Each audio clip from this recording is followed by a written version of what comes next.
अरे तुझी बहिणी बाहेर राहिली. अरे लग्न केल्यापासून आहे ना आयुष्य लय बदललं रे माझं. अरे सासूरवाडीत मी जर कधी असा पाय बी ठेवला तर माझ्यासाठी लगेच 100 जेवायचे आयटम लगेच तयार राहते. एवढी सोय आहे माझी. प्रत्येक 5 मिनिटाला माझ्यासमोर ताट घेऊन येते आणि म्हणती जावाई बापू किती वेळ झाला तुम्ही काहीच खाल्लं नाही काहीतरी खाऊन घ्या. मी असं आंघोळ करून आलो आणि ओला टॉवेल राहतो ना तर मी असा बेडशीटवर फेकला तर सासूबाई उलट त्या मोलकर्णीला ओरडल्या. म्हणजे तुला काय अक्कल आहे का म्हणे ओल्या टॉवेल खाली बेडशीट कोण ठेवतं म्हणे. तिथं सासूरवाडीत काय झालं माहिती का सगळ्याची लाईट गेली पण आहे ना मला गरमी होऊ नये म्हणून सासूबाईनी लगेच जनरेटर वाल्याला फोन लावला. जनरेटर बोलवलं नवीन एसी बोलवलं आणि एसी ऑन केलं. अरे एवढी सोय माझी सासूरवाडी. एवढी सोय येतोय असं नेमकं काय करतो रे तू? खोटं बोलतो.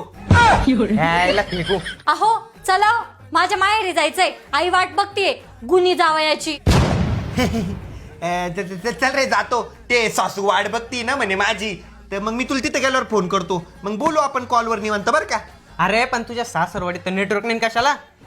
आता बायको शपथ खरं सांगतो तुला मी ना व्हीचं सिम कार्ड यूज करतो. आपल्या छत्रपती संभाजीनगर मध्ये व्हीच्या नेटवर्कला हाय स्पीड 4G आहे.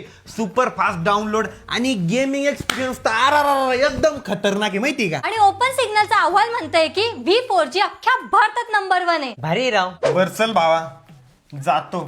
सासूरवाडीत जाऊन भांडे पण घासायचे मला.